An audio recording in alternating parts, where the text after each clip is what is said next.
para ipakita ang tunay na estado ng ating bansa. Ilahad ang mga pinakabagong balita at pangyayari sa ating bayan. Ipaalam sa taong bayan ang katotohanan at ipaliwanag ang mga hakbang na ginagawa ng pamahalaan upang manatiling payapa at maiangat ang pamumuhay ng bawat Pilipino. Mula sa Pangulo ng Republika ng Pilipinas, Mayor Rodrigo Duterte, ito ang Talk to the People.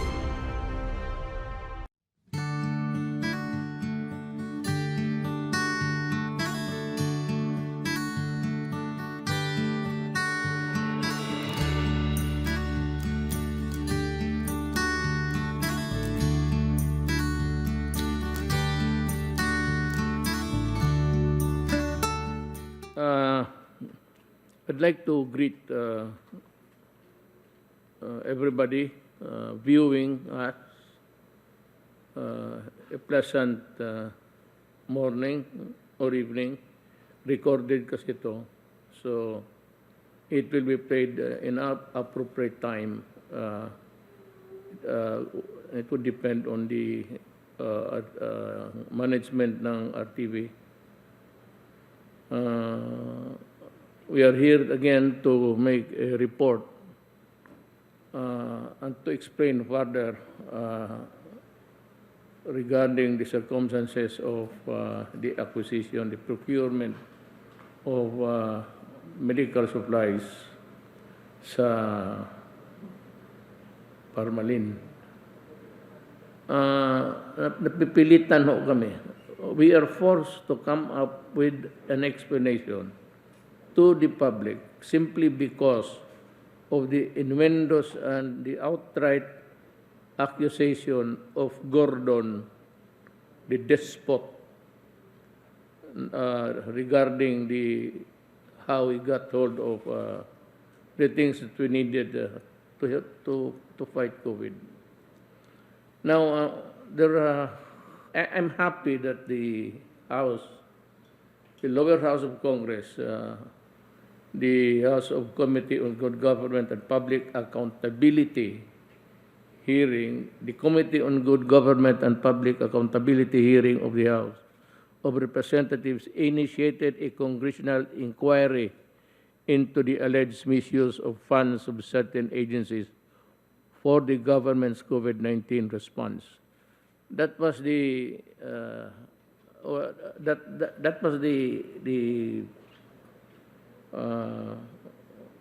thing that was going in the minds of the people, so that it prompted us to come up with how it was bought and how the persons procured them, followed the law, and all of these things.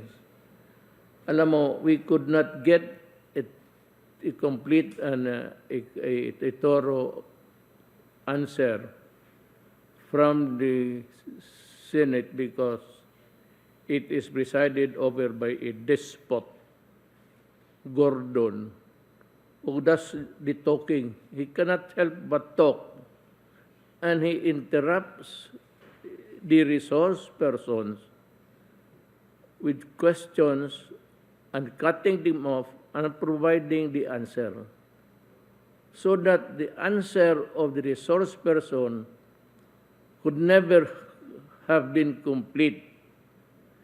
Hindi kompleto kasi binabara niya to the point that the witness appears to be following his theory na may corruption. Pabalik-balik ta rin niya eh. It does not allow any explanation, or this resource person would elaborate on how the different events of the transaction took place. Mabuti na lang ang House, and I was informed that the House conducted the hearing and allowed the witnesses to talk. Kasi si COA, ang chairman, doon sa Senate mismo, hindi makapagsalita ng diretso. Gordon cuts him. If the statement is favorable to yung person na inaakusahan niya, he is already in the inquest stage. He's no longer getting answers from resource person. Ang hinahanap ni Gordon, yung theory that would suit him.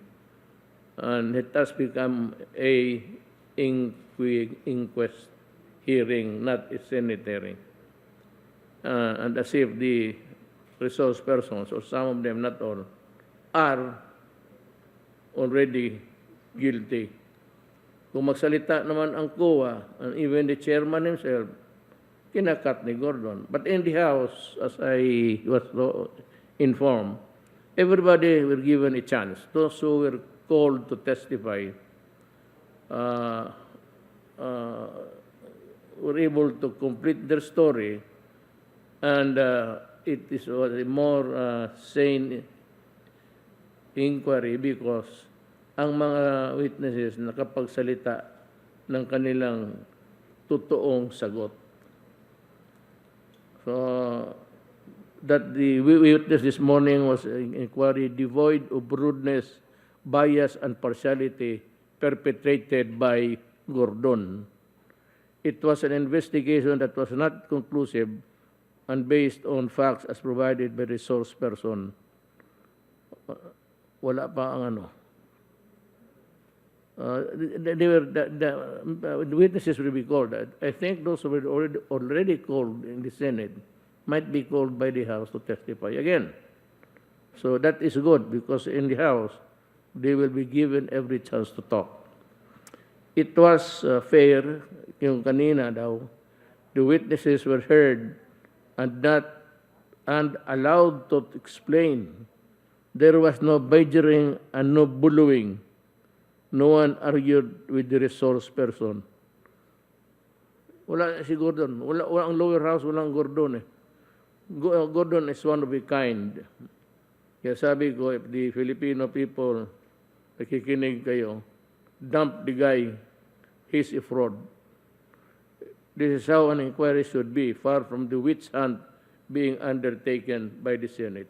You know, I'd like to address myself to the other senators. It might seem that we are egging for a fight with you. We are not.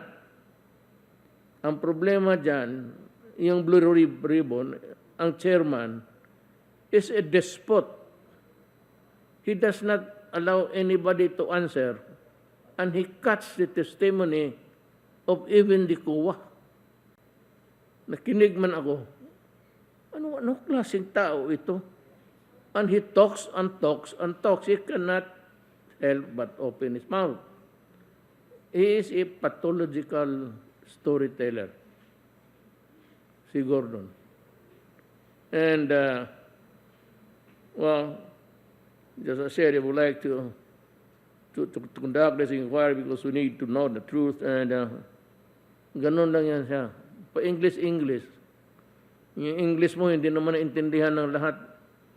Kung mag-English ka, Filipino na English, huwag yung English na slurred. Is slurred para kang lasing. So, what was established in the congressional lower house, we go back to what I've been saying since the very start.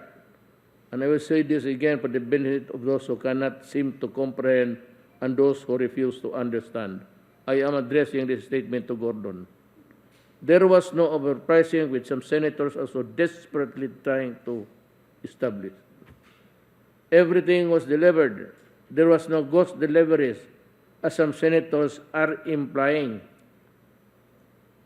Nakinig naman kayo sa COA, wala naman silang sinabi na overpricing. Wala naman sinabi ghost deliveries. But itong theories ng mga senador, yung iba, hindi lahat. Kaya sabi ko, we do not want to quarrel with you guys. But kung marindahan ninyo yan si Gordon, otherwise, we would come to we will come to a head. You know what I mean? Na kung makita ko na sumusobra na and it's a power that is being used in a very abusive manner, I, as the head of the executive department, can also just ignore. I do not want to ignore the Senate. But kung ganun hindi ninyo si Gordon, talagang I said, it will come to a head and there will be trouble. Because, tawagin ninyo, paulit-ulit na naman. For example, like, sa bagay, na umpisahan na kasi, Secretary Duque, I would allow him to complete his story. Anyway, nakatestify naman siya sa House. Just to allow Gordon to show more of his stupidity. Kaya pabalik ko sila, sabihin lang ninyo, just tell the plain truth. Kay Gordon, kung putol-putulin kayo, i-connect ninyo ulit. But at least sa House, you'd have a fair chance of getting your story being heard with courtesy and with no pathological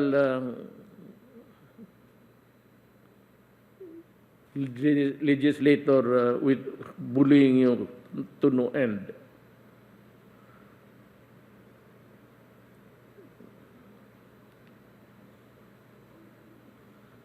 There were no overpricing, which some senators are so desperately trying to establish.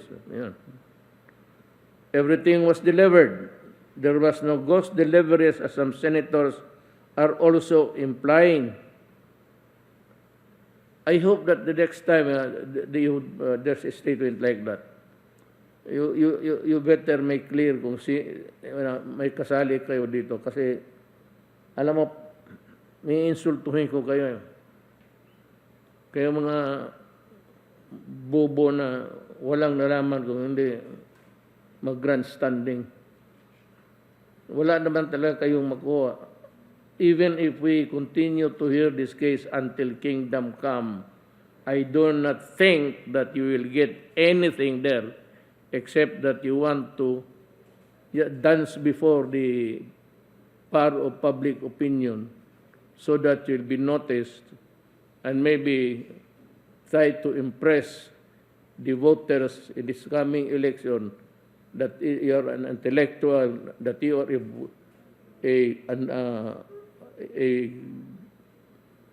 ghostbuster sa mga katiwalian sa gobyerno. Meron sa gobyerno, hindi magsabi, hindi wala. I would be lying if I say there is no corruption. In some other offices now, agencies, department, there are. But I'm making you this guarantee. Yung cabinet members ko, wala yan. Puro malinis yan. Ang mga senador meron. Gordon is one. Pag I am ordering the Solgen, si Calida, to write Aguinaldo to write a letter and ask Aguinaldo to conduct immediately an audit dyan sa Red Cross na yan. Hinintay ko lang, the next step would be really be the letter to be delivered to the COA by Solicitor General Calida regarding my request to audit the Red Cross. And tignan mo si Calida,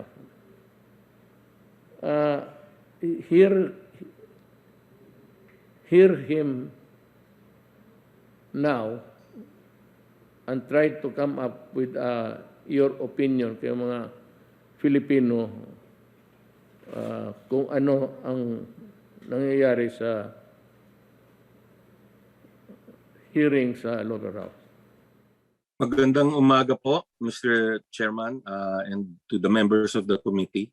Ang masasabi ko lang po is wala po sa COA report ng PSDBM ang statement na may overpricing po. There's no statement to that. The observations related more to inventory management than overpricing. So hindi po tama na sabihin ang COA ang nagsabi na may overprice kasi wala pong sinabi yon doon sa report. Anyway, nandito po kami to be able to provide clarification to any of the questions the committee members may ask. Magandang umaga po. Tama na yun. Ayun. Yun si COA. That was the chairman of the Commission on Audit.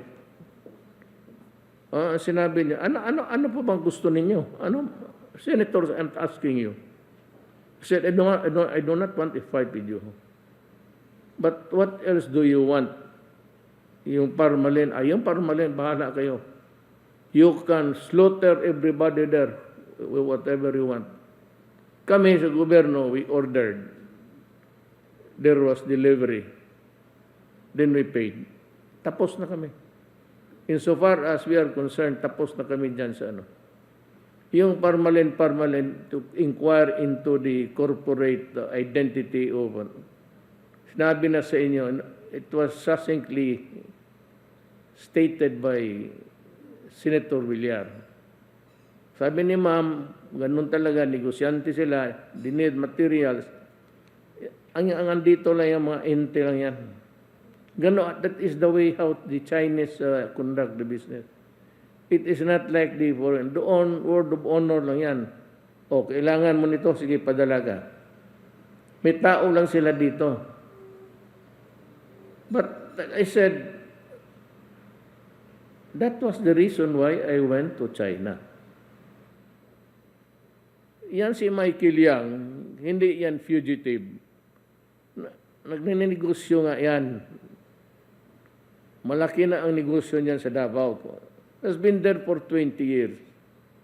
Kung anong business opportunity niya nila, yan sila, yung kasama niya sa Lincoln, maghanap ng negosyo at magkuha ng deal. Sa kanila, tatawag lang sila doon sa kung saan nila makuha. Natural, may magsabi kumita, yung mga in-check, akala ko ba tinawag natin sila to invest? At sino namang gago, in-check o Pilipino o Hapon, na magnegosyo ng talo? Naturalmente, meron talagang profit yan. Yan ang ipasok sa ulo ni Gordon. Anak ng katanda-tanda mo na eh. The circus started with some incomprehensible reason. The senator thought that there were irregularities in the COA audit report of the Department of Health. Many times, the DOH Secretary Duque said they were already addressing the deficiencies in the said COA audit report.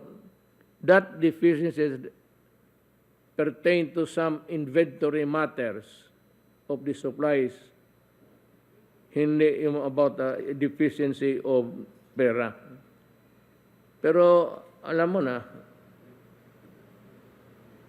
there's a saying, men judge best when they condemn. Ang pinaka-ano ng tao, lalo na kung maghusga siya ng kasamaan ng kapwa niya tao. Men judge best when they condemn. Ganun yan si Despot. Tapos sabi niya, may narinig pa ako, sabi niya na natatakot na ako. Sus Mariosep Gordon. Hindi mo ako matakot not in a million years. Hindi ako kawatan kagaya mo. Wala akong Red Cross na ginagatasan araw-araw. It's not my style. May mga ano ako sa buhay. Pero pera, 35 years ago, mag 40 years ako sa gobyerno. Magnakaw pa ako ngayon lang. Gago ka ba? Di noon pa. Ikaw, meron kang nakaparking dyan. Yan, pinarking mo yung milking cow, putang ina yung Red Cross na yan. Ito, let's ka, gago ka. Ngayon, gusto niyong mga senador, if you take offense because of my statement, di bahala kayo. The next time na but gusto ko ito sila, Secretary Doke, pati si Secretary Galvez, to finish their story. Umpisahan na eh. Hindi naman pwede ito. No? Kung may tanong pa sila, they should go back there too. Pero yung iba, and in the future, I'm sorry, I will be the one who will say, go to Congress to testify or to the Senate. Or do not go to Congress. At sabihin mo, kinontempt ka, ako bahala. I will not allow anybody to arrest you. That is a guarantee. If that does not sit well with the senators, I'm sorry. You started this whole thing. It was not me. We can be further enlightened by this COA audit report. So, makinig na lang tayo sa COA Supervising Auditor for sa kanilang report sa procurement goods. I'd like to, if there's a clip regarding, if there's a clip that contains the COA Supervising Auditor, Rodora Urugay, kindly show it to the public. Sir, as far as the DOH audit report is concerned, there are no observations on overpricing in the DOH annual audit report, sir. Yun nga, kaya nagpapasalamat kami, nauunawaan namin. Ang totoo niya, nasasakyan namin ang paliwanag mula pa kanina. Ganun lang pala kasimple.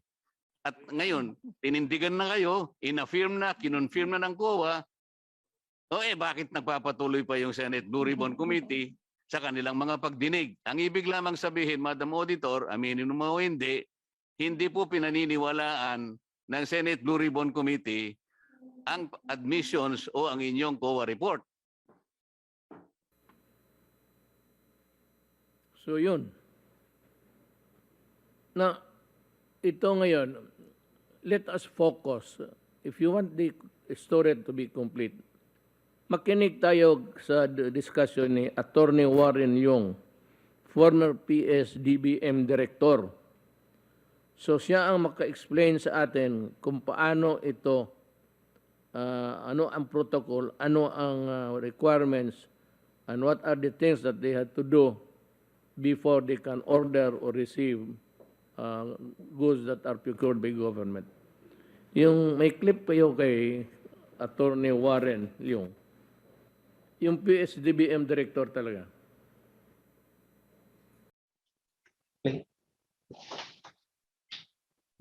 Okay. So, first slide, I call on relevant agencies to ensure speedy delivery of basic medical supplies, equipment to health facilities, from the approval, importation, and to the delivery. Everything must go smoothly to make sure that we do not waste time. So that was the marching order of the President. He repeated this in the President's talk to the people dated March 24, 2020. Balikan po natin ang sitwasyon ng mga unang buwan ng pandemya. So these are newspaper clippings. You don't have, we presented it here so that you will have better complex po. March 31, 2020, CNN Philippines staff, medical group cites protective equipment lack for death of 17 doctors. Like wartime, Philippine doctors overwhelmed by coronavirus deluge. COVID-19 cases among healthcare workers now at 1,245. Death toll at 27, April 27, 2020. We will have nothing. Lung Center of the Philippines, please for PPE suits and gowns amid depleting supplies. March 23 po, 2020. Coronavirus in the Philippines, health workers, protective equipment, fear, exposure.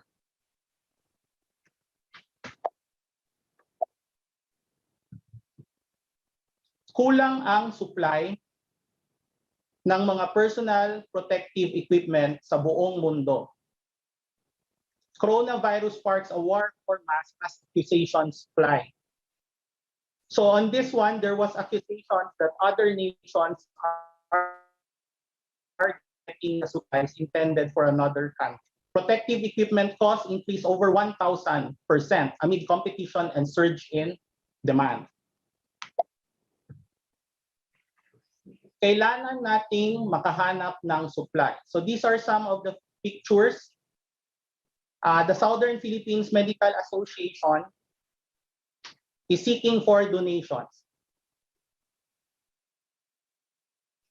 We are asking for masks.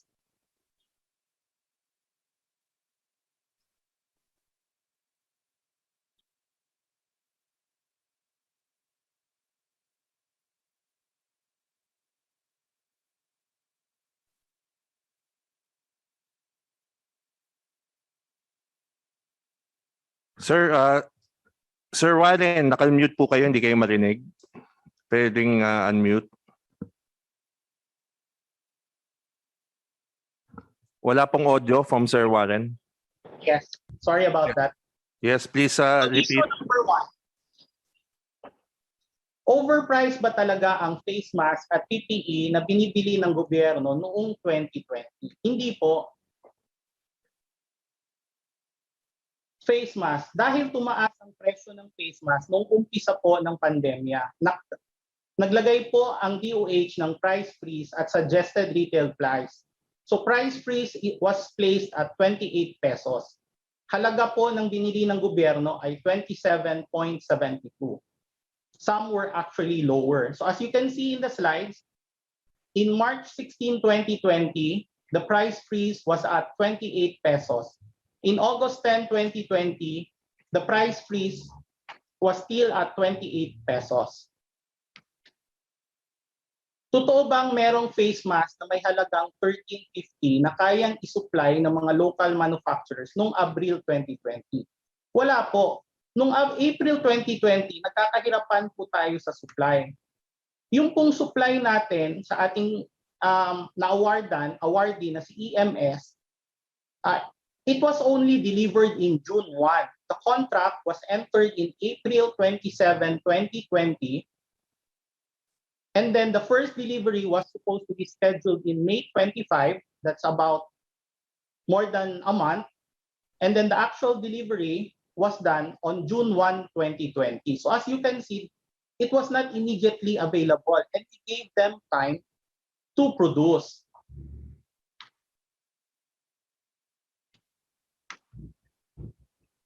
Presyo ng personal protective equipment.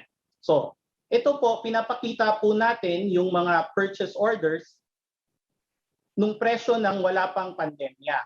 So, September 28, 2015, the price is at 3,500 each. June 2016, the price is at 3,864 each. Nung may pandemya na po, at around May 2020, we procured 1,910 pesos each. We are not saying that the 3,500 and 3,800 are overpriced. What we are saying is that this forms part of the historical record, historical data of DOH, and then this was cleared by COA. If this is not overpriced and this was cleared, with more reason po, ang 1,910 procured during pandemic, procured using emergency procurement, is reasonable. So ang laman po ng bawat PPE set. So nung June 2016, 3,800 po ang presyo, meron po tayong 8-piece set. So goggles, glove, shoe covers, coverall, surgical gown, and 95 surgical mask at head cap. Nung May 8 po, 1,910, 90 set po ito, face shield, gloves, shoe cover, coverall, gown, and 95 surgical mask, head cover, and apron. Ito po ang halimbawa ng mga PPE sets. I'll go over this quickly lang po since I'm under time constraints. Issue number 2. Dumaan ba sa tamang proseso ng emergency procurement ang pagbili ng mask at PPE? Opo, sumunod po ang PSDBM sa proseso ng emergency procurement under Bayanihan 1. So what is Bayanihan 1? This is the Bayanihan 1. You can immediately Google this. Section 4A provides that undertake procurement of the following items as the need arises in the most expeditious manner as exemptions from the provisions of Republic Act number 9184 or the Government Procurement Reform Act and other relevant laws. So these are the goods enumerated. In case of doubt, you go to Section 7. Yun lang po ang dalawang provisions ni Bayanihan 1 when it comes to procurement of goods. So this one, Section 53 under RA 9184. This is included in the exemption from Bayanihan 1 because it states exemptions from Republic Act 9184 and other relevant laws. So na-exempt na po tayo kahit sa alternative mode of procurement na negotiated procurement under RA 9184. So this is the issuance of a state of public emergency. I will skip this one. Paano napili ang mga suppliers? Paano po napili ang mga suppliers under negotiated procurement or under Bayanihan 1? So sagot, pinili po natin under Bayanihan 1, we were allowed to directly negotiate. But we still underwent market price analysis. So pinili po natin yung mga kayang makapag-deliver agad or at least at the nearest possible time, pinakamababang presyo base sa mga quotation na nakuha sa mga suppliers na kayang mag-deliver sa tamang oras, and dapat po compliant po sa technical specifications ng DOH. Hindi naman po si PSDBM ang nagsasabi kung ano ang bibilihin at kung ano ang technical specifications. Nakalagay po yan sa purchase request ng ating end user. So it has to be compliant. Ano ang hinihingi ng PSDBM? So we're asking for mayor's permit, ITR, price quotation, omnibus warrant statement, and compliance to the technical specifications. Kahit po hindi nakasaad sa Bayanihan 1 na mag-market survey, ang PSDBM naglagay po talaga ng layer na we do market price analysis. So the first level, for the first level of ensuring that there's no overpricing, we take into consideration po yung ATR ng ating end user. Si DOH po ito. So nakalagay po sa purchase request ang items na bibilihin, quantity, unit cost, and the total cost. Hindi po tayo pwede sumobra doon. It presupposes also that our end user already did their canvassing and taken into consideration previous purchases. Si PSDBM, ang second tier po natin, we will do market price analysis to ensure that the price set is reasonable or if we can find lower price. And then we do the direct negotiation as the third tier. In here, we try to get terms favorable, more favorable to the government. Like baka pwede pababaan or usually kasi at the time they were asking for immediate cash payment. We say that we cannot do that. So you have to bear with the government. Price quotations ng PPE na pinadala sa PSDBM noon. So ito mga yung mga pinadala, 1,975, 90 set, 1,910, 90 set. Meron ding 2,873, 80 set. We did not procure that. We cannot go above the budget of DOH, which is 2,000 pesos. So we have a slide here on the statement of our good chairman, COA chairman, Michael Aguinaldo, on September 7 during the Senate hearing. So Bayanihan Act po kasi, yung Bayanihan 1, the President was empowered to actually do away with RA 9184. The only requirement was yung advantageous to the government, yung pag-procure. Kailangan bang... Sir, stop muna, sir. Sir Warren. Before Yes, we Mr. continue, I'd like the COA. Can you put the previous slide, itong COA? COA Chairman Michael Aguinaldo, are you present, sir? Yes, sir. Yes, Mr. Chairman. Do you confirm the slide in front of you that did you say that this quote, September 7 quote? Yes po, Mr. Chairman, that I think it's a faithful reproduction of the statement I made. Okay, thank you. Thank you, sir. Please proceed, Warren. Thank you, Mr. Chairman. So there was a question raised kung kailangan bang mag-submit ng PSDBM ng dokumentong nagpapakita ng financial capacity, SEC GIS, General Information Sheet, at malinis na record ng directors at incorporators sa isang emergency procurement. Hindi po. Even under negotiated procurement in emergency cases po, the only documents asked are the mayor's permit, ITR, omnibus sworn statement, and then compliance to technical specifications. And I must add po, even in regular competitive bidding, which can take as long as 136 days, the general information sheet is not required po. Tapos, yun pong pupuntahan po ang official address ng mga corporation, wala rin po yun kahit po sa ating regular competitive bidding requirements under Republic Act 9184. Issue number 3, naprotektahan ba ng PSDBM ang interes ng gobyerno at ng bayan sa pagbili ng face mask at PPE? Opo, dahil nagbayad lang po tayo sa suppliers, pagkatapos po ma-deliver, ma-inspect at ma-accept ang mga items. So actually, this is what then Yusek Lloyd now was saying. This is the pinaka-safeguard po natin. Under emergency cases po kasi, the factor is you have to address the emergency. Procure immediately, and then so that we can address po yung pangangailangan, emergency. If they cannot deliver, then we do not pay. So that's how we protect the government's money po. So surgical mask suppliers. So dito po pinapakita po yung various po natin na suppliers at kung magkano po nabili at pinapakita po na delivered po talaga sila. Wala pong ghost purchases. So as you can see, iba-iba po yung presyo noong simula po ng pandemya. May nabili po tayong mura, may nabili po tayong mahal. Depende po yan sa supplier. But we cannot afford not to buy because we are trying to save lives. So we cannot say that just because it's nearer to 28 pesos, we will not procure that and just let you get exposed to the virus. Hindi po pwede yon. Ang atin pong ginagawa is to address the emergency and save lives.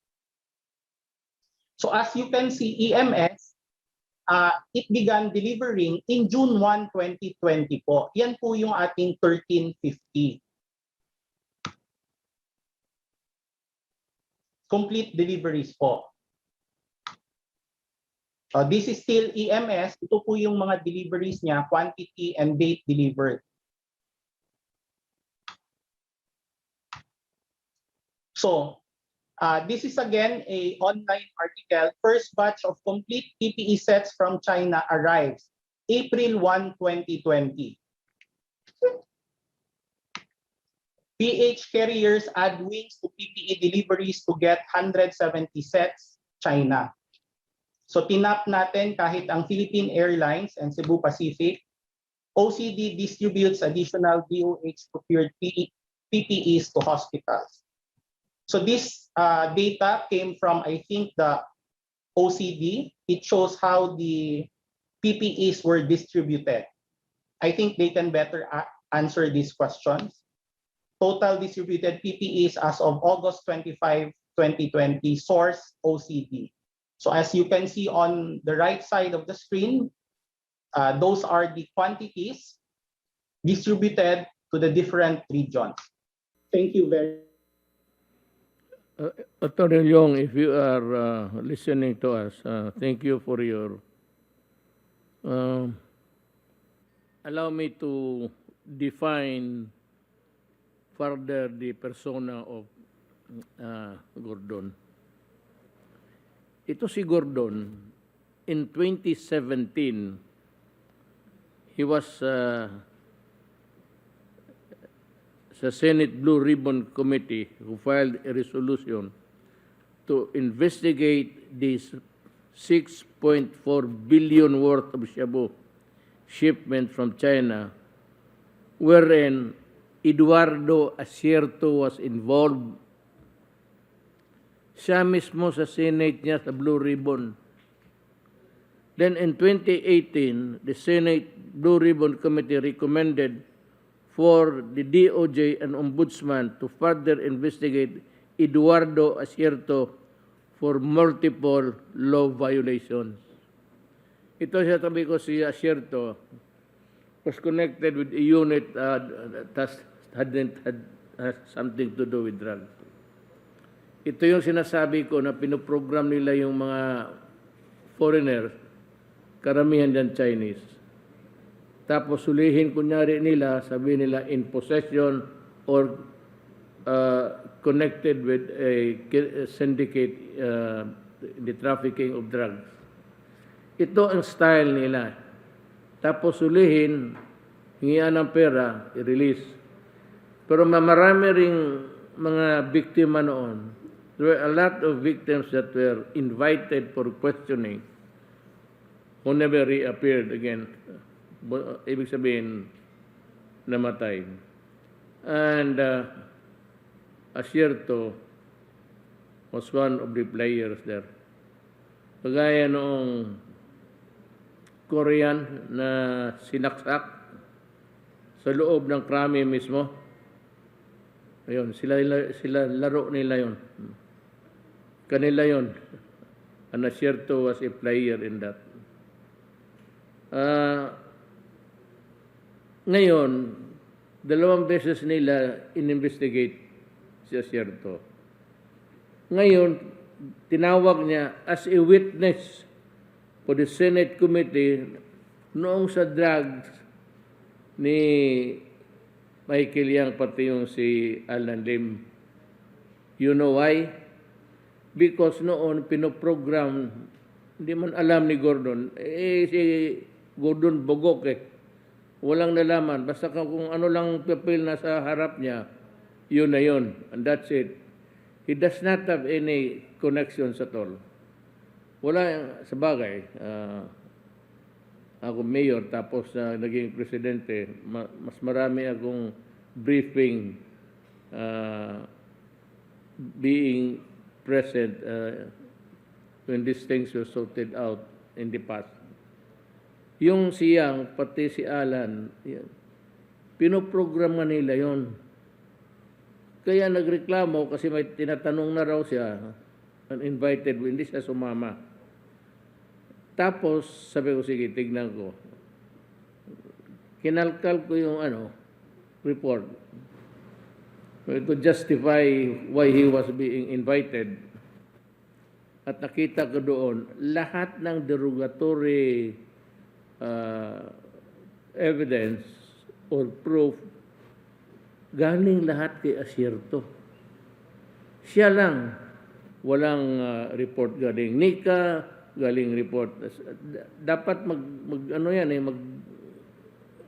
at some time mag-ano talaga yan, mag-abot yan. In one, makita mo one picture of how trafficking is being done. Pero ito si Asierto, siya lang. Kaya nagsuspetsa na ako. Sabi ko, Michael, pati ikaw, pinoprogram kayo. Be careful. Sabi ko, pinoprogram lang kayo ng, hindi ko sinabi yung pangalan niya. Sabi ko lang may mga pulis dyan na gago. Ito yung mga pulis na kinidnap yung Korean tapos. You know, when I was in Korea, I was asked, hindi ko malaman kung anong isagot ko talaga sa hiya ko na itong kalukuhan nila. Kalukuhan. Alam mo, sabi nga ni ito mga graduate ito ng PMA. Pero ito yung mga factory defect. Ito yung mga that is one big organization. Diyan natin kinukuha yung the finest and the brightest na mga sundalo natin, opisyal. Parang factory yan, pero may pumasok ito ng mga Asierto at yung ibang mga gagong police officer. Ito yung mga factory defect. Nakalusot kaya puro kriminal. Ito mga tao na ito, wala itong ginawa noon pa in their civilian life. Ano na talaga ito? They were not imbued with the sense of patriotism by being there sa academy. Ito yung naghahanap ng ganito yan noon ewan ko ngayon. Sabagay, nandyan si Sir Anyo. Tanong yan, saan ba magka-pera dito? Sa assignment? The most lucrative assignment is the one where they can get the money. Itong pulis. Kaya tandaan ninyo pagka iniimbestiga na kayo tapos dinayaya kayo ng huwag kayong sumama, palamin ninyo na you are being invited there and you want your lawyer to be present. Huwag kayong basta-bastang sumama. Kasi ang mangyari sa iyo, what will happen to you would be but the same fate that the others, yung kagaya ng Koreano, was kidnapped, was killed, tapos dinala doon sa punerarya, binuhusan ng asido. Kaya nawala. Pero by and large, ang police natin, it's a big, huge organization. Karamihan dyan, okay. Yung mga nasa pwesto at one time or another, they are not from Davao, actually. They were assigned in Davao City. Kaya nagkakilala ko yung mga yan. Yung iba talagang kasi bato, true blue, full-blooded, Bisaya. So, itong ulitin ko, 2017 pati 2018, inimbestigahan nila ito si Eduardo Asierto. Blue Ribbon Committee, si Gordon. Ngayon, present time, fast forward tayo, ginagawa ng gagong Gordon na ito, si Asierto na isang gago rin. Kaya dyan hindi ko maintindihan kung bakit ganon si Gordon. Using a perjured witness. Itong si Francisco. Senator Gordon, it is a crime when you use a perjured witness in an official proceedings in Congress or in government. Alam mo yan, abogado ka.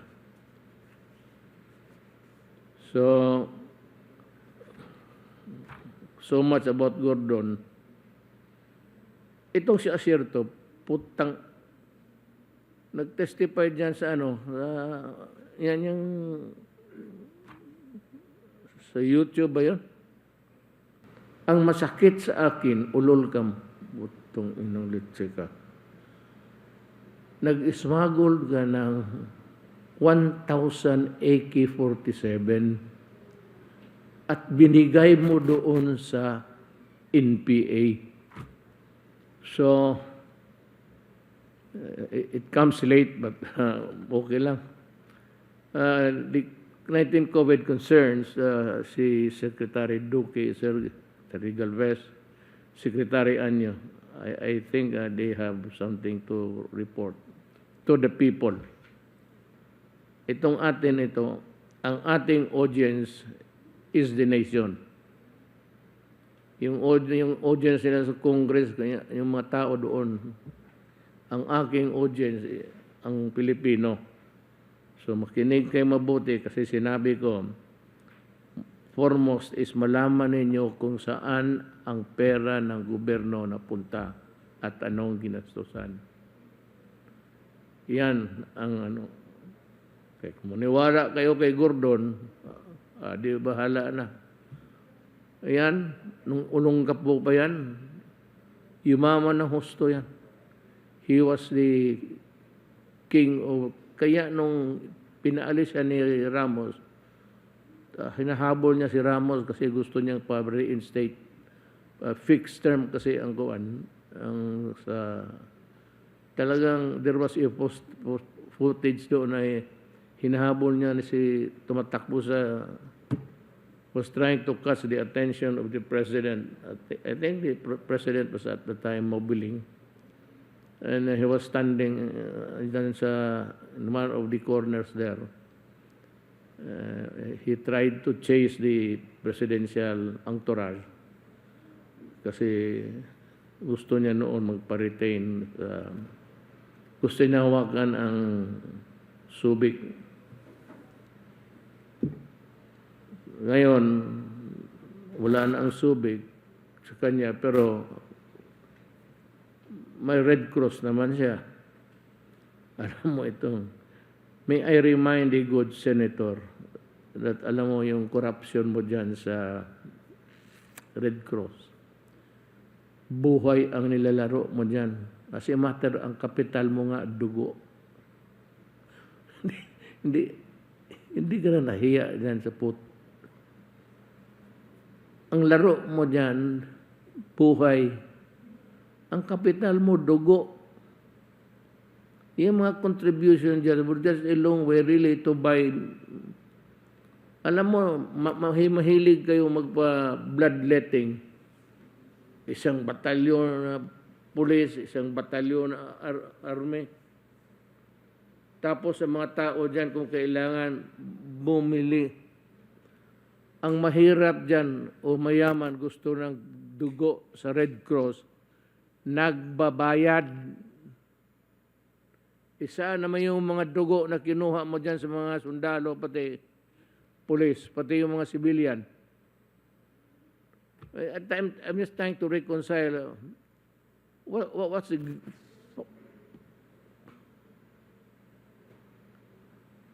Magbayad ka. Paski mahirap ka. Ito yung purpose nga magpa-bloodletting ka is may maibigay kang tulong sa kapwa mo Pilipino. And yet, when somebody is sick, whether rich and poor, if he wants blood,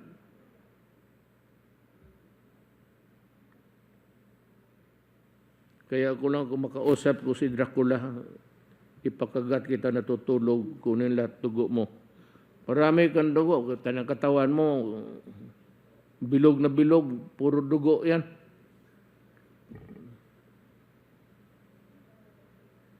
Ako galit ako sa iyo, Gordon talaga. Totoo lang. Alam mo bakit? Hindi, kilala mo ako all these years. Hindi mo ako nakita nagbabastos na tao. Nakikita mo ninyo the way I behave. I defer to you. Pero pag nawala ang respeto ko sa tao, anak ka ng putang inabantay ka, bababuin talaga kita hanggang mamatay ka o hanggang harapin mo ako, tapos papiliin kita kung ano ang gusto mo. Yan. Nawala na ang respeto ko sa iyo. Sinasabi ko sa taong Pilipino, huwag din yung buto yung buang na yan. Kaya yan lang, umalis na yung Amerikano, naiwan yan siya.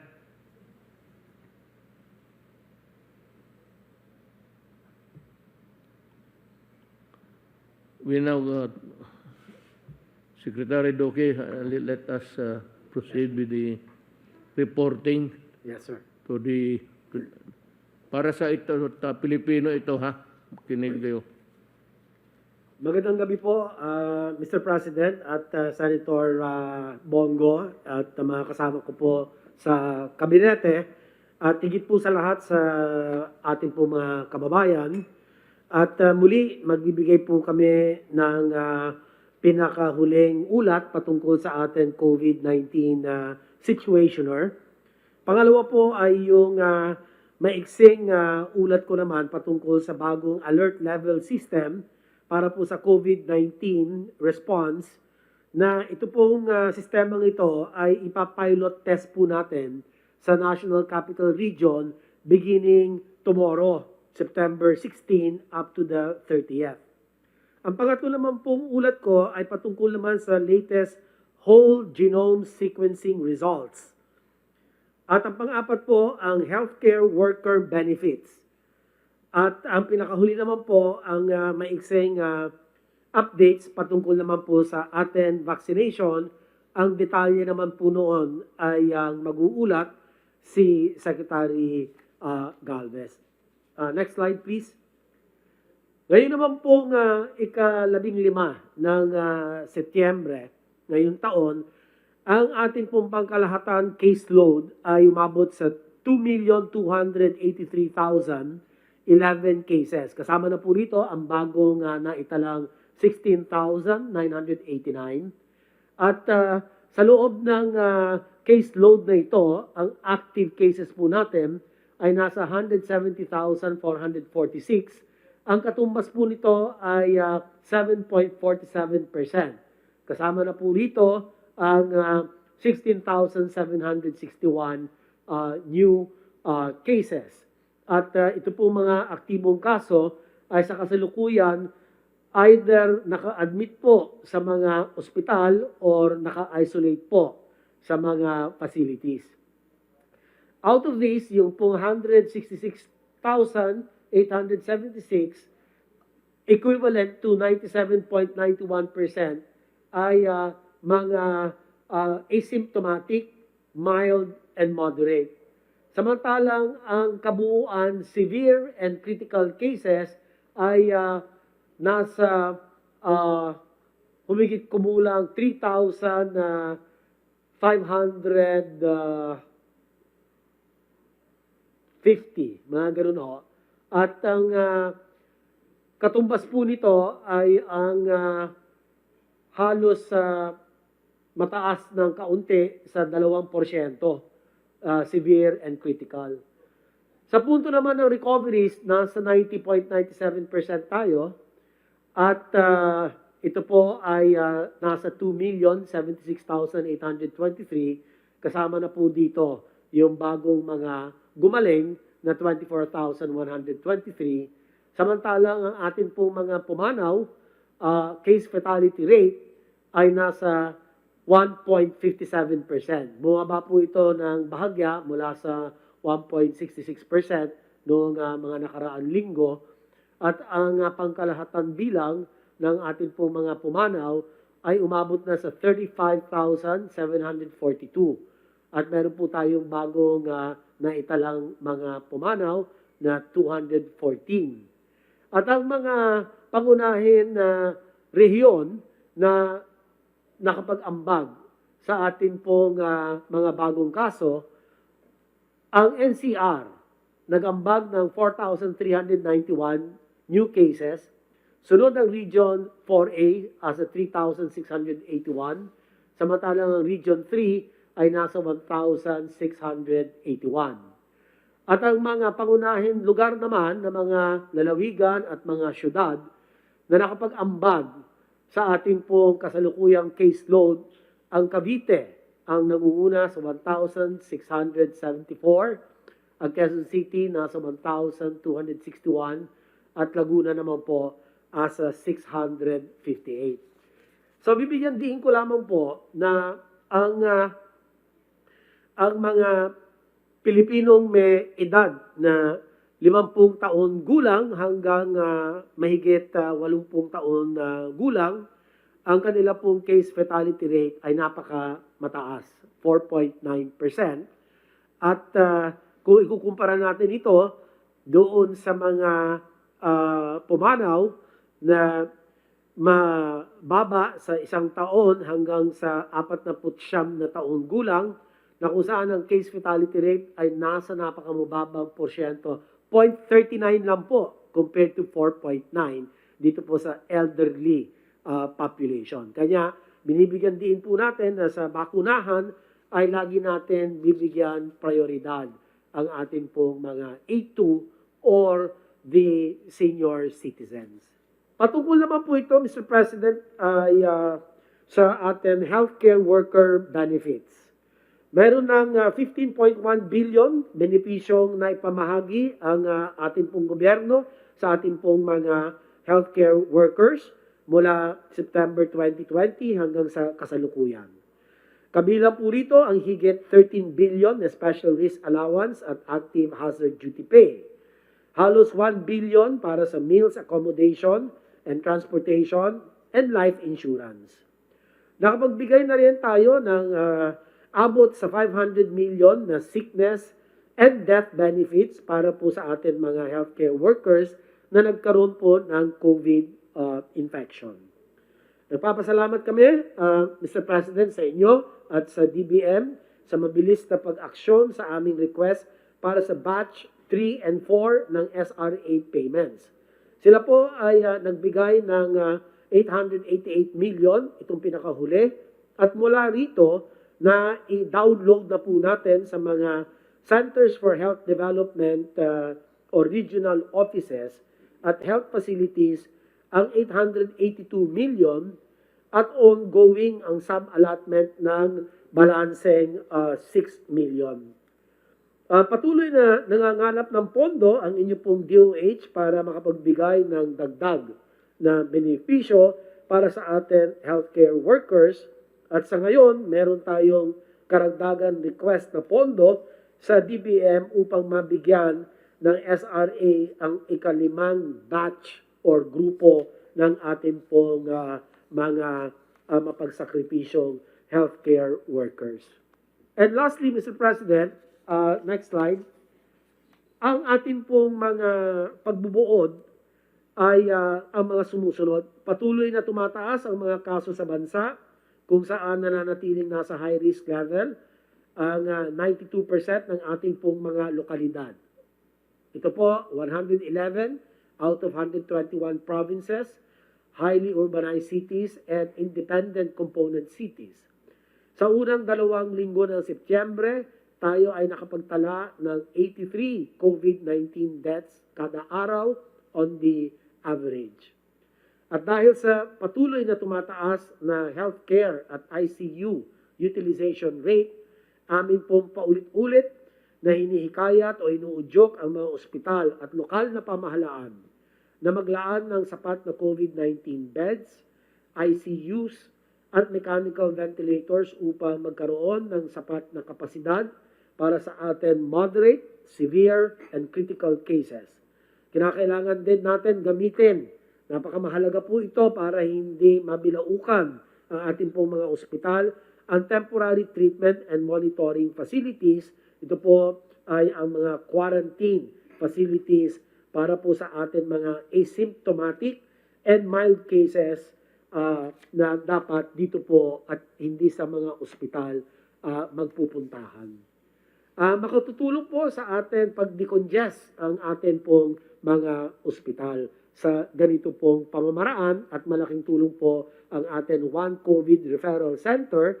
Ito po yung atin Patient Navigation and Referral Center at itinuturo, ginagabayan ang mga pasyente depende po sa kanilang clinical manifestation kung saan ba ang angkop na pasilidad na dapat po silang ma-admit. So, Mr. President, ito na lamang po ang akin huling bahagi ng pag-uulat at handa na po akong sumagot sa inyo po mga katanungan. Salamat po. Thank you. Thank you, Secretary Duque.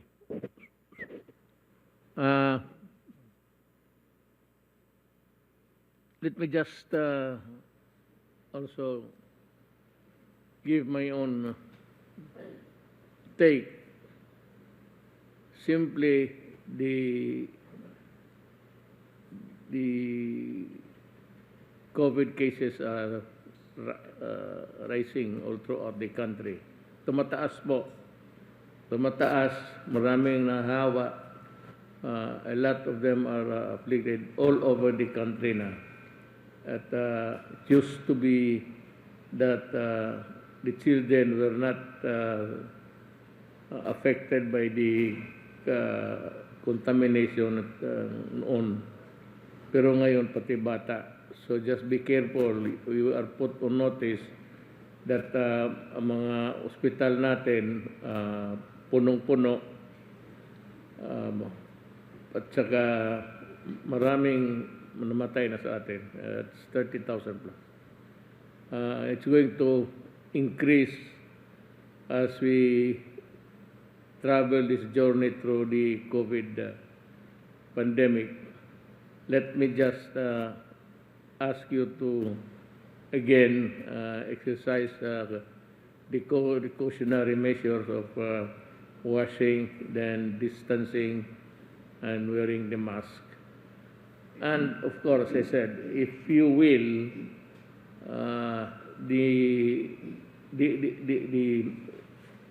itong face shield will provide an added premium of prevention. It might not really be a big percentage, but even if it's just say it's just 5% more protected because you have this shield, mas maganda na yan. Ano ba naman yan inconvenience to the fact of getting sick and probably dying. Lalo na itong COVID-5 ngayon, it has affected the children also. Ang sunod ho na magsalita ay si Secretary Galvez, then after that Secretary Anyo. Then the panel there, dyan sa inyo. Mr. President, Senator Bongo, my fellow cabinet members, to our panel members in the web. Magandang gabi po. Sa ngayon pong araw ay may mga significant updates po tayo sa mga delivery. Next slide, please. Sir, nagkaroon na po ng official pronouncement ang WHO for additional delivery of 10 million doses of Pfizer. At natutuwa po kami dahil kasi maganda po ang naging pagbisita po ni Secretary Delpin Lorenzana at saka po ni Secretary Locsin doon po sa US. At doon po nakapag-usap po sila ng State Department at nagkaroon po sila ng na talagang nagpasalamat sila sa pagdating po ng 6 million vaccines nung nagbigay po ang US. At bago nga po umalis si Charge d'Affaires Janlo, nangako po siya na dadagdagan. At ito na nga po na nagdagdag po sila ng additional Pfizer na more or less 4.5 million para maging mabuo po yung 10 million. So nagpapasalamat din po kami sa WHO sa kanilang masusing pagpapalo up sa ating mga donors. And then kami po, nag-usap po kami ni Ambassador Romualdez dahil nung nagkaroon din po, nung nagbisita po sila, sila Secretary Lorenzana at saka Secretary Lucin, ay kinausap din po nila yung USAID at yung pinakapinuno po ng USAID, classmate niya pala yung ng Moderna.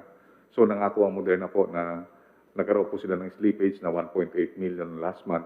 Ay pupunuan po na 5 million po ang i-deliver this month. So magsimula po sila bukas at saka Sunday, baka magkaroon po tayo ng mga deliveries from Moderna. And then, ang magandang balita rin po ay magkakaroon po tayo ng, baka mag-reach na po natin yung 40 million na administered this week. Baka kung lalabas po ang result bukas po ng ating vaccination, ay 40 million na po tayo na administered na vaccine. Malaki pong po yun, 40 million na po tayo. And then, ang isa pang magandang balita po, Mr. President, assured po tayo na more than 30 million po ang darating na bakuna this September. Pakikita ko po sa inyo ang mga deliveries. Next slide, please. Sir, ito po yung total vaccines na nag-arrive na po sa atin. Unang-una po, yung 57.5 million na po ang total vaccines that arrived. Kasama na po yung dumating po ngayon na Pfizer ngayong gabi. And then, naka 39 million na po tayo, 39.5 million na po na total vaccines administered. 22 million na po ang nakatanggap po ng first dose and 17.3 million ang second dose fully vaccinated. Kung titingnan po natin, ito po ay nagre-represent ng 22.5% ng 70% ng total eligible populations or 15.7% ng total population po natin. So meron pa po tayong inaantay na kabuuan na more or less 130 million, 0.6 na vaccines na darating pa po ngayong taon. Sir, nagkaroon po kami ng parang dialogue with the Philippine Medical Association at saka Philippine College of Surgeons at saka yung ating mga volunteers na sa mga regional. At nandito po si Sir Benny Atienza, ito po si Sir Dagaplicas sa PGH.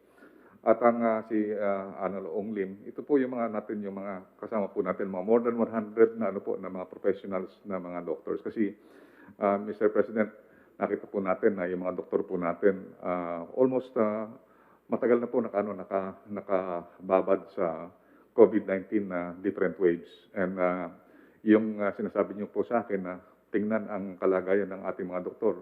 At ako po ay utusan din po ng Secretary Duque dahil kasi medyo busy nga po tayo sa Senate hearing, ay minarapat po natin na kahit na Sunday, kausapin po natin sila at tingnan yung kalagayan ng ating mga doktor. At ako po yung natutuwa, Mr. President, I was inspired that they are committed. Even though they are tired and talagang mararamdaman mo sir yung hirap nila, nakita nyo mga mata, mga itim, dahil puyat at saka stress. Nakita po natin yung ating mga Filipino doctors talagang very dedicated po, Mr. President. At sabi po nila, pinapabot nila sa inyo na hindi po sila bibitiw sa atin. Talagang tutulungan po talaga na ang ating IATF na talagang yung PMA, may mga regional sila, tutulong po sila sa atin, magbo-volunteer po sila para kung ano po yung may tutulong nila sa mga na-overwhelmed na mga ospital, ay tutulong po sila. Sa ngayon po, tumutulong po sila sa Butuan dahil marami pong namatay doon. Sa Cagayan, tumutulong din po sila. Sa Batangas, at saka po doon sa Pangasinan, sa lugar po ni Secretary Duque. So lahat po ng mga volunteers, nagtutulong-tulong sila para at least mapagtulungan po nila yung mga tinatawag natin na mga napakatataas po ng waiting doon po sa ER. So ito po yung isang mga pinaka-importanting na talagang gusto lang ma-resolve. Kanina po, tinawagan po si Sir Idol Dante Gueran at sinabi ko po sa kanya, yung lahat ng ospital na referral COVID natin, inang-unahin na ma-reimburse. Yun po yung Philippine General Hospital, NKTI, East Avenue, yung Tala, at saka po yung ito pong lung center. At naging affirmative na po yung sagot niya na talagang titingnan niya ito, yung 5 hospital ito. Kasi marami pong mga reimbursable po na sa PhilHealth. Kasi ang sinabi po ng mga director, once na nabigyan sila ng they can buy a lot of medicines and also supplies, and also they can give additional benefits to the healthcare workers. And then, ito po talaga, itong problema po natin. Ito po talaga, kahit na kay Senator Bongo, marami pong humihingi talaga ng tocilizumab. Actually po, nag-prepare po tayo. Kinausap po namin yung ambassador ng Switzerland ng last 2 months ago. Ang kahirapan pala sir nito sir, yung Roche, yung gumagawa nito. Ang dami po, iisa lang ang gumagawa, pero meron na silang allocated na mga supply. For example, sa atin, 5,000 lang ang allocation before. Dinoble po nila na 10,000 every month. At yun po, pagka kunyari po, naka-allocated na po yun. At ang mahirap po dito, yung kunyari 10,000 or 15,000 na tourist pump, may naka-allocate po kaagad. Kaya tinatawagan ko rin yung swilig at saka ano kung paano makapag-produce. Talagang wala po tayo makukuha kasi it is a global, global supply ang sir natin. Kaya yung mga iba, sinasabi nga, bakit hindi tayo prepare? Wala tayo talaga magawa, sir. Actually, kinausap na namin, sir, yung buong Roche at saka yung Swiss ambassador. Wala talagang medyo nahirapan po tayo sa production. So ito po ang medyo critical dahil kasi very po tayo sa tulismab. Talagang wala na po tayo. At ang lang po natin ay yung tawag nilang monoclonal medicine na pwedeng pang-alternate po sa TUSI. Pero kung pwede nating makausap din po yung Swiss ambassador para po natin, para makapagano po tayo ng at least magkaroon tayo ng priority. Considering tayo ang pinakamalakas na surge dito sa Southeast Asia. Sir, ito po talaga sir yung perennial po sir natin. Mr. President, kailangan po talaga nating masolve ito dahil kasi ito po ang talagang lahat ng ospital talagang kanilang pong dinadaing ay talagang kulang po sila ng doktor, nurses and other related healthcare workers. Mag-recruit tayo ng marami niyan because the pay is good actually. Kaya baka we can convince more people to join us in this fight because I think the lure of a good salary is there. Medyo mataas na ngayon. The starting for just an ordinary soldier is something like 30 o 32. Kaya nga marami yung mga nurses lumipat And we will see what we can do. We will try to look for the money to have more recruits joining this fight against COVID. Sir, yung next na sir nila sir, yung ensuring yung enough oxygen cylinders. Kasi yung palang sir, yung palang marami, kunyari for example, yung pagka naghalo pala sir yung high flow cannula at saka po yung ventilators.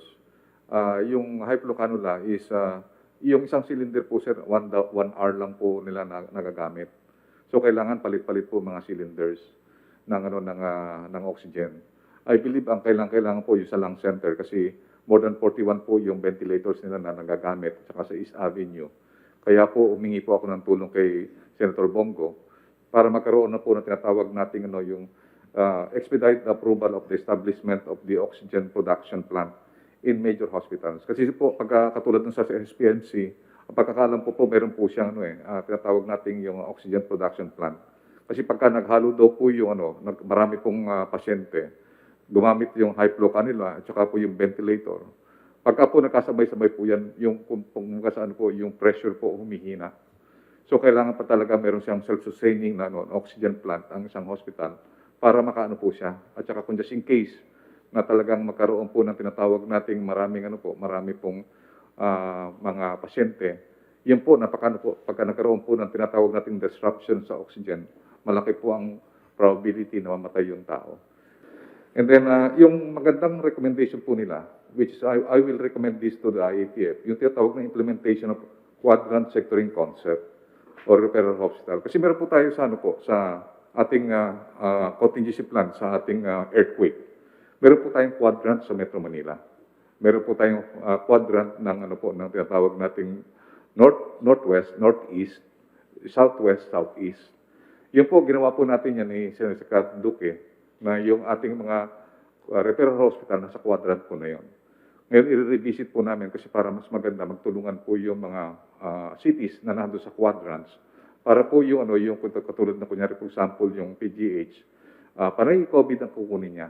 Katulad din po ng Tala Hospital, panay COVID lang kukunin niya. And then yung the other non-COVID will be taken care by the other hospitals. So para sa mangyayari po, madidicongest po yung ating One Hospital Command. Para ang ano po natin, ibibiyakin po natin sa 4 na grupo yung One Hospital Command. So yun lang po Mr. President at Sir, inuulit ko po yung ating mga healthcare workers. Talagang nakita natin yung tibay ng loob nila. And we are recommending na talagang in the near future, we will recognize them as our heroes. Kasi nakita po natin, Mr. President, talagang they're holding on. Even though despite na talaga nakita natin na overwhelmed na po yung mga hospital. I'm happy to hear it. Sekretary niyo. Magandang gabi po, Mr. President, Senator Bongo, fellow public servants and workers in the government. Please, next slide. Sisimulan ko po ang aking report ngayong gabi sa pagbabahagi sa inyo ng updates ng ayuda sa National Capital Region, sa Laguna at sa Bataan. Tapos na po ang pamamahagi ng ayuda sa National Capital Region. Ang kabuang halagang na ipamahagi ay umabot na sa 11.22 billion pesos, kung saan mahigit 11 milyong benepisaryo ng NCR ang nakatanggap na ng ayuda mula sa pamahalaan. Next slide, please. Narito naman ang breakdown kung saan mapapansin natin na may natitirang 29.4 milyong piso sa alokasyon ng Makati City na hindi pa naipamimigay ayon sa lokal na pamahalaan ng Makati. Nabigyan na ng LGU ang lahat ng benepisaryong nakatala sa kanilang inisyal na listahan, pati na ang mga kwalipikadong individual na nagsumiti ng kanilang aplikasyon sa Grievance and Appeals Committee. At dahil wala ng karagdagang claimants, ay ibabalik nila ang natitirang halaga sa Bureau of Treasury. So dito po makita natin ay 100% accomplished na po tayo. Na ipamigay na po natin ng 11.22 billion pesos sa lahat ng benepisaryo ng National Capital Region. Next slide. Sa probinsya naman po ng Laguna, nasa 87.02% ang pamamahagi ng ayuda sa 2.362 million Laguna residents na siyang nakatanggap ng tulong pinansyal mula sa pamahalaan na may kabuuang halagang 2.362 billion pesos. Next slide. Ito po ang distribution sa probinsya ng Laguna. Out of 30 municipalities, 19 na po ang nakapag-distribute ng 100% accomplishment. Next. Sa probinsya naman po ng Bataan, 431,054 resident beneficiaries na ng probinsya ng Bataan ang nakatanggap ng financial assistance. Sa kabuuan ay nasa 61.73% o 431.05 million pesos ang kabuuang alokasyon mula sa 698 million pesos ang naipamahagi sa lahat ng LGUs ng Bataan. Next slide. So ito po ang distribution ng ating ayuda sa iba't ibang municipalities ng ating probinsyang Bataan. Next slide. Ito na po, Mr. President, isasummarize ko lang po ang mga naganap sa loob ng 10 araw. Karamihan po dito ay inyong inireport, yung mga malalaking operasyon na kung saan ay nakakuha tayo ng halos daang-daang kilo ng shabu. So sa loob po ng 10 araw ay mayroong 18 na nag-surrender. At nakapagkandak po ang PNP, PIDEA, AFP at NICA ng 1,119 operations, kung saan 1,659 persons ang naaresto. At ikinasawi ng siyam na tao during police operations. Dito po makikita, Mr. President, na 818 kilograms ng shabu, 13.22 kilograms sa marijuana. Sa loob po ng 10 araw ay 5.58 billion pesos ang na-recover na halagang ng shabu ang na-recover ng ating mga law enforcement units. Pinakamalaking score po to sa isang maliit na period ng 10 araw. Tutulong din po kami, Mr. President, sa pag-recruit ng mga nurses. Utusan po natin ang PNP, Bureau of Fire Protection at BGMP na magbigay ng allocation sa quota ng mga nurses. Magsimula po ngayong taon na ito. Next slide, please. Ang atin pong nalalapit na pilot testing para sa bagong alert level system sa NCR ay magsisimula na po bukas, September 16. At masasabi po natin na handa na ang DILG, ang LGUs ng National Capital Region, ang Philippine National Police sa implementasyon. Malino na po at pulido na rin ang ating mga guidelines sa ngayon at natapos na rin ang mga coordination sa iba't ibang ahensyang katulong natin sa papapatupad nito. Ang National Capital Region po ay isa sa ilalim sa alert level number 4, na kung saan din po ang mga critical zones or areas ay ilalagay sa granular lockdown.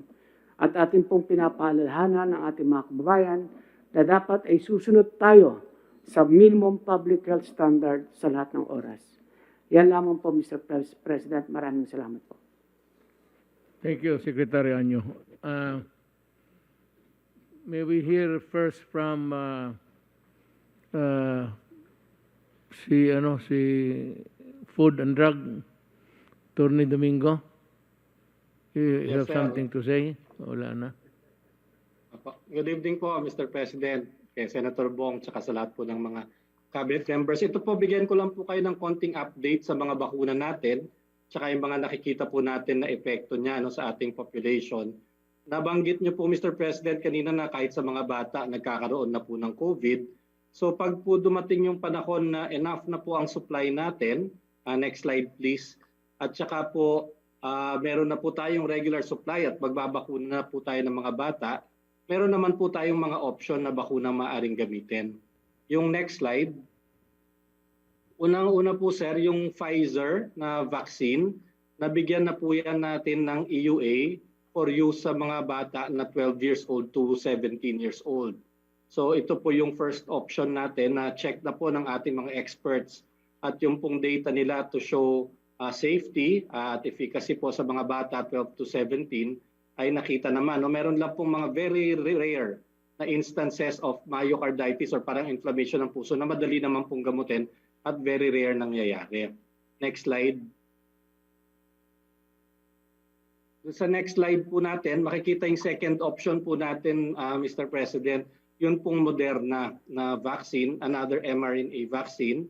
Yan po yung second na bakuna na tiningnan ng ating mga vaccine experts at binigyan na po natin yan ng EUA for 12 years old to 17 years old. So ito po yung unang dalawang bakuna natin na maaring gamitin sa mga bata. Doon naman po sa ating mga other vaccines, yun pong Sinopharm, meron na po yung dalawang EUA ngayon. Dalawa po kasi ang factory niya sa Wuhan. Meron pong isang private na company na kumuha po ng EUA niyan. Tapos doon naman po sa Beijing, nag-grant na rin po namin ng EUA ang Department of Health. So ang Department of Health can also act as the procurer po ng vaccine kung bibili po tayo ng Sinopharm from the Beijing plant. Pwede po silang diretso na government to government po ang procurement with the DOH as the importer. Next slide please. At ito po huli na atin pong bagong inapprove, Mr. President, ay yung EUA po ng Sputnik Light. Yung Sputnik Light po ay single dose na bakuna para po siyang yung Janssen. So kapag po ang tao ay naturukan ng isang bakuna, fully vaccinated na po ang bilang natin sa kanya.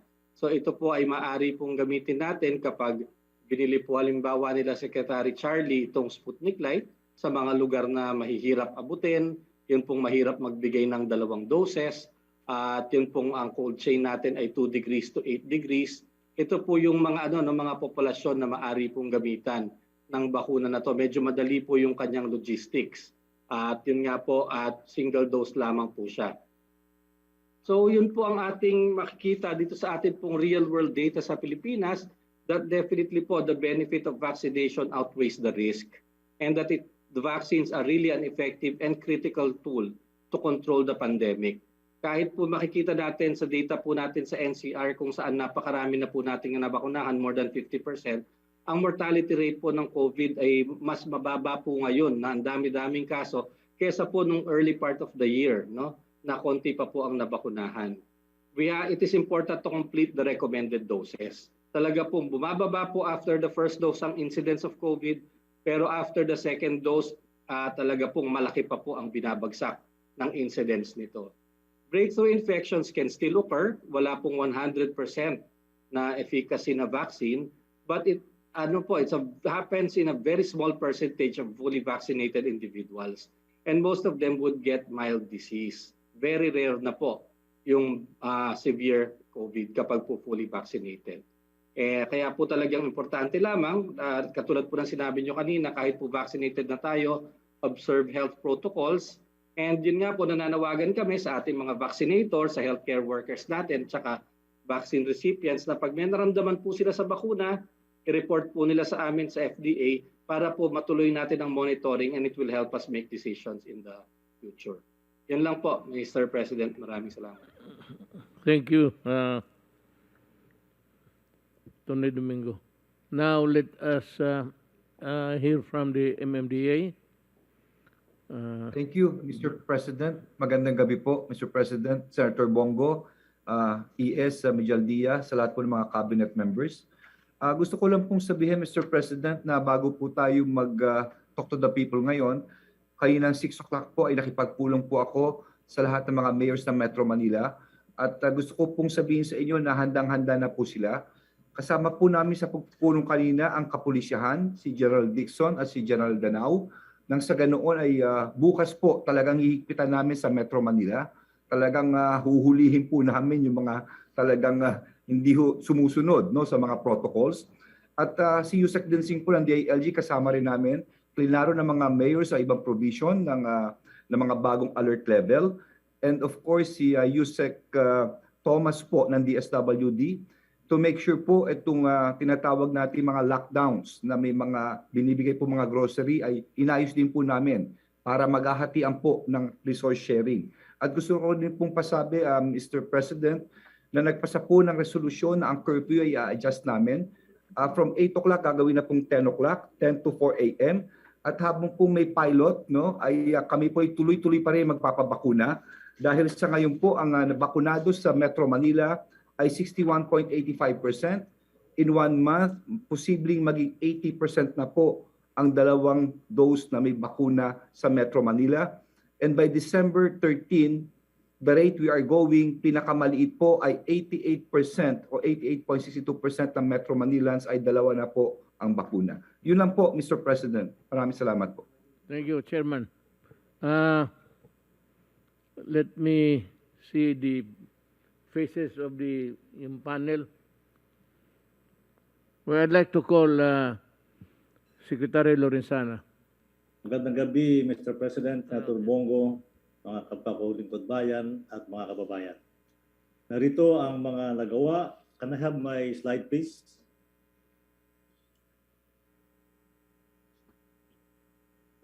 Narito ang mga nagawa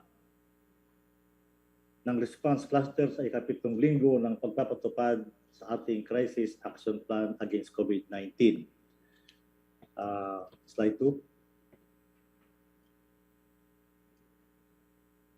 Ito po ang status ng mga returning Filipinos. Meron pong dumating na ay 1.1 billion tao.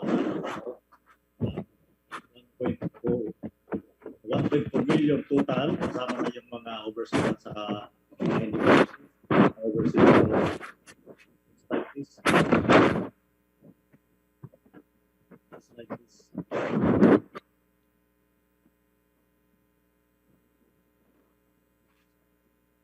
Next slide.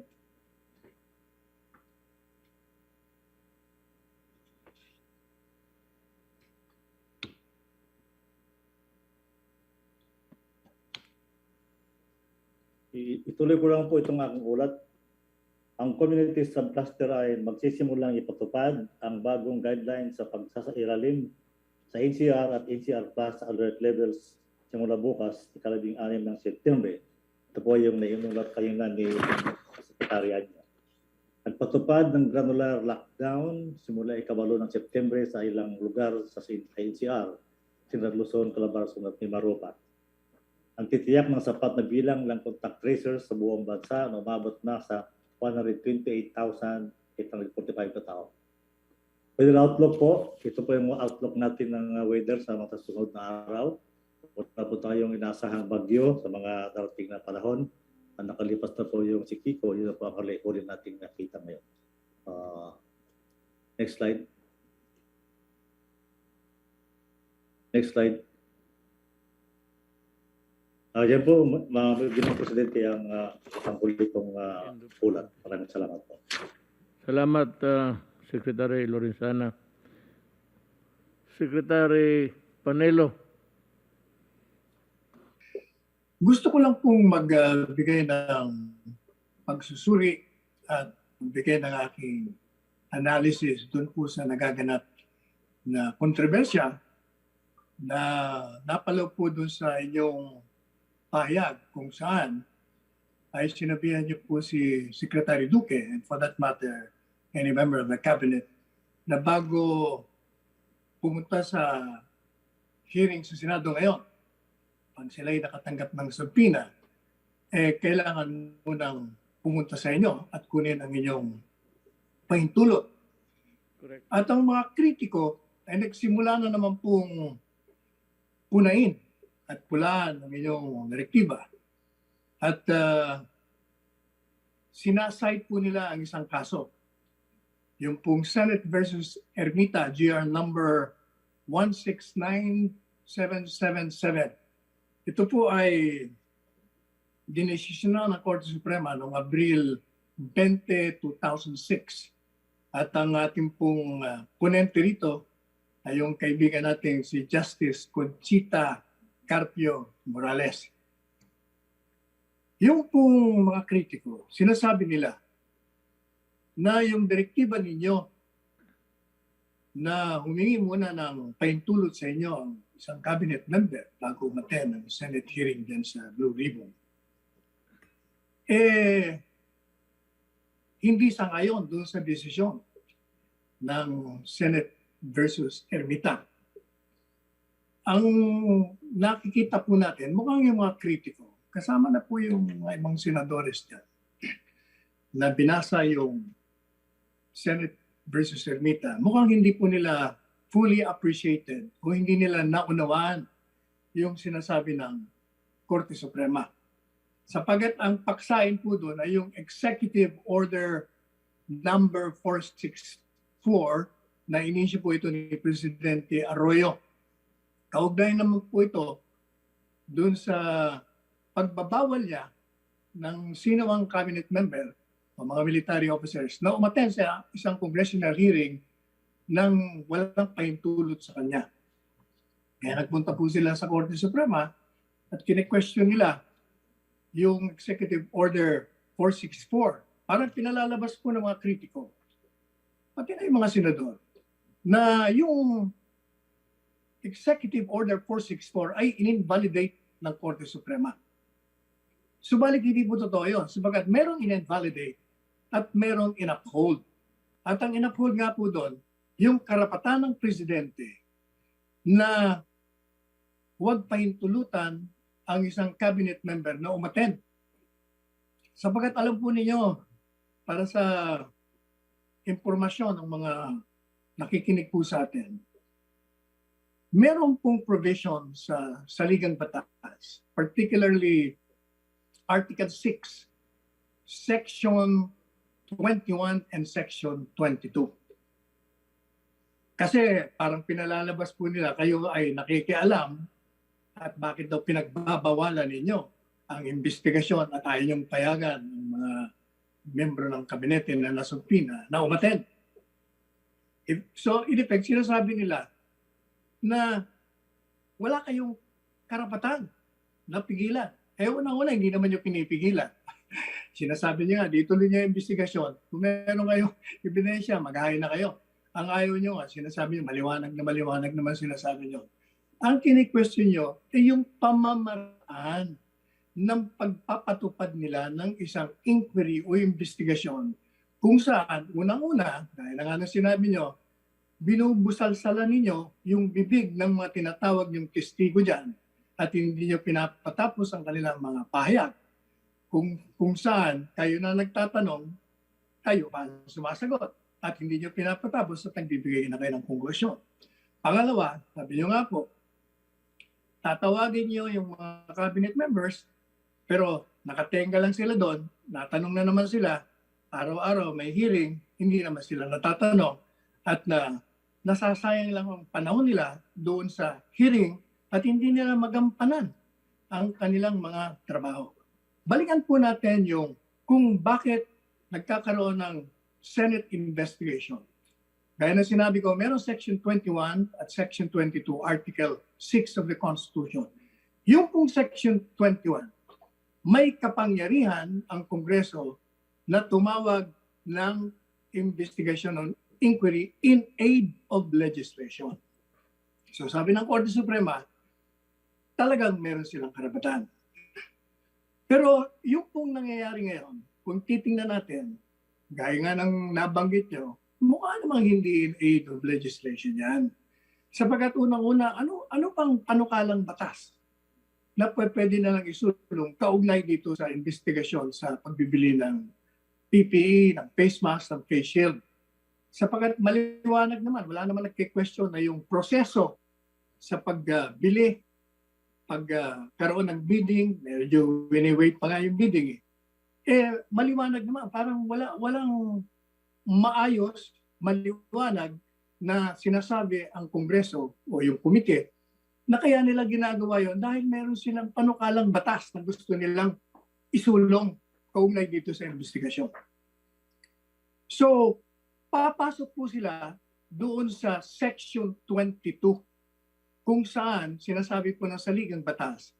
Ito ay question hour kung saan ang isang miyembro ng kabinete at his own initiative with the consent of the President maaari pong magpunta sa komite, hearing, at pakinggan siya kaugnay doon sa kanyang departamento. Pwede pong, sabi ng saligang batas, magbibigay siya ng advanced questions, 3 araw bago maganap ang hearing, o kaya naman, ito pong mga tanong na written questions, hindi lang po pwedeng hanggang doon lang. It can cover other matters related to the subject of inquiry. So madalit sabi, sa tingin po natin, yung ginagawa nila ngayon, hindi yung in aid of legislation sapagkat wala tayong nakikitang panukalang batas na pwedeng isulong nila.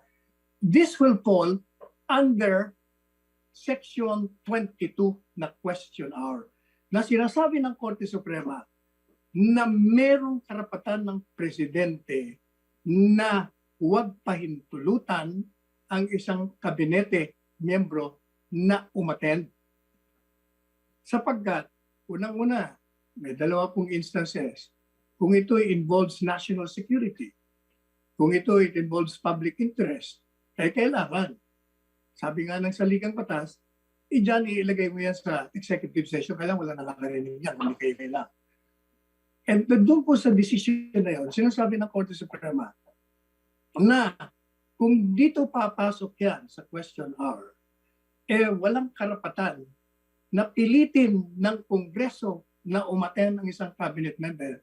And logic will tell us kung wala silang karapatan na pilitin ng isang miyembro ng kabinete na umattend, necessarily wala silang karapatan na mag-impose ng citation ng contempt of Congress dahil hindi umattend. So, wala nga silang karapatan. So, maliwanag po, kinikilala ng Korte Suprema na meron kayong kapangyarihan, karapatan na mag-inquire on a subject matter in aid of legislation. Pero, sabi rin ng Korte Suprema, habang meron kayong kapangyarihan at karapatan, itong kapangyarihan na ito ay bukas sa paglabag. In other words, this is susceptible to abuse.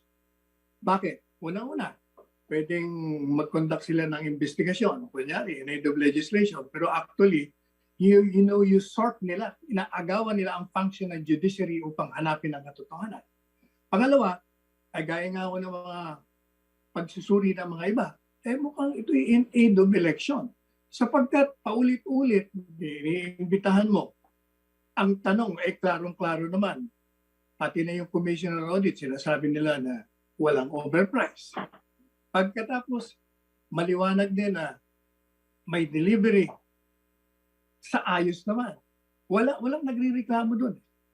So bakit pa pinagpapatuloy ang investigasyon? Kaya meron po kayong kapangyarihan, karapatan, Ginoong Pangulo, na hingin muna ang inyong kapahintulutan bago pupunta ang isang cabinet member doon. And that is pursuant precisely to the case of Senate versus Enrile na sinasite nila labag sa inyo, kontra sa inyo, na mali ang intindi nila. At meron din po akong gustong sabihin dito, sapagkat nagpayag po narinig ko mismo na siya ini-interview doon sa isang programa, na kayo mismo daw, Presidente, inaakusahan niya ng inciting to sedition. Ano ba ang inciting to sedition? Under the revised penal code, specifically Article 139, ang yung pong crime na sedition, sinasabi doon, pag ang isang tao gumawa ng karahasan at isa sa mga hakbangin niya, ang layunin ay to prevent the national government or alinman sa mga public officer na malayang mag-exercise ng kanilang function, yan ay sedition. Ngayon, yung inciting to sedition naman, pag kayo nang walang karahasan, without violence, magsalita kayo na parang bagang ibig nyong istorbuin o labagin o hadlangan ang isang public official na mag-execute ng function ng kanyang opisina, that is inciting to sedition. Yan ang sinasabi ni Gordon sa inyo. You're trying to prevent him or his committee from exercising their functions. Kaya inciting to sedition. Sabi ko nga po sa statement na pinalabas ko sa media kanina, baka naman pag sinabi ng inciting to sedition, he's referring to his committee. It is the one inciting to sedition. Bakit? Sapagkat siya ho ang humahad lang doon po sa mandate ng mga cabinet members na mag-perform ng kanilang trabaho. Sapagkat pag yan ay pinapunta mo ron, 8 oras, 7 oras, nandun siya, hindi naman siya tinatanong. Dahil natanong na, hindi ngayon siya makatrabaho. Hindi nga, alam naman po natin, napaka-selan ngayon ng panahon. Kailangan ng lahat ng mga cabinet members ngayon nagtatrabaho upang tugunan ng pandemic. O pagkatapos nandun ka. Kaya tama kayong sinasabi niyo. Kaya, ang katotohanan, it's not you committing inciting to sedition. It's the committee, the Blue Ribbon Committee headed by Gordon, who and which is the one committing inciting to sedition. Ginoong Pangulo. Yan lamang po. Sal, whatever is the stand of Gordon, this is my message. Do your worst, and I'll do mine. Demanda mo ako ng sedition, at idemanda rin kita. At ako mismo ang maghuli sa iyo. Well, thank you for the digressing on the finer points of law. Binasa ko na rin yun, Al. May nabasa pa ako yung mga reference point. If it becomes almost like a sham, you are there to persecute people, it can be an exercise of exceeding the authority, and then it becomes no authority at all. That is what, nagbasa ako ng It's not an absolute thing. God damn it. Just because you're given the power to summon, you think now that you have the say in all of this, even to the extent of insulting and detaining person for so long a time. Who are you, Gordon? You are nothing but a corrupt official. We will reach to a point na ipapa-audit ko ka talaga. I will force the issue. You receive money from government, it becomes a government property. To that extent, the Red Cross is not exclusively an international body. Kasi tumanggap ka ng pera, then you must be amenable to an audit because that is the money of the Filipino people. May I call on the next Justice Midaldia? You want to say something, sir? Bingbong. Wala na po. Isang bagay lang po. Ang Oh. pinagtatakahan ko lang, yung pinagpapahalagaan nila na ebidensya na asyerto na walang credibility ng tao na nag-smuggle ng mga baril, nasa droga pa, yun ang pinapaniwalaan kaysa doon sa parmali na niyuraka na nakapagtulong na ng malaki sa bayan, yung pa ang niraratsyada ngayon. Yun lang po, mahal na Pangulo. Let's hear Carlo Nograles. Pagpatuloy ko lang yung report sa mga accomplishments ng mga agencies under the Office of the President. For this report, ang focus natin is the Subic Bay Metropolitan Authority, ang Freeport Area of Bataan at ang Cagayan Economic Zone Authority, Mr. President. So as of July 15, latest report sa SBMA, positive po yung growth ng SBMA. Kahit na may kinakarap tayong pandemya, posted sila ng positive records sa kanilang operating revenue at 1.66 billion operating revenue, surpassing yung equivalent ng 2020 first half by 8.62%. Their operating revenue at 1.53 billion in the first 6 months ng 2020, naging 1.66 billion sa first 6 months ng 2021. Mula yan sa mga collections nila from leases, from port operations, from regulatory fees, and from miscellaneous sources. And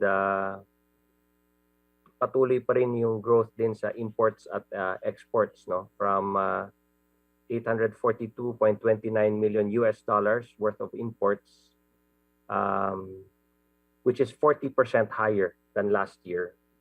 And mas malaki po yung sa exports at $636.8 million in export value, 86% naman po higher than last year. So this just goes to show, Mr. President, na kahit na may pandemya tayong hinaharap, patuloy pa rin, no, yung mga economic activities natin in other parts of the country. And of course, more importantly, yung workforce ng Freeport. From a total of 134,268 workforce in 2019, tumaas po kahit na may pandemya to 138,110 in 2020 and 138,964 first half pa lang ng 2021. Sa services sector alone, that's already comprising 73% ng total workforce sa SBMA.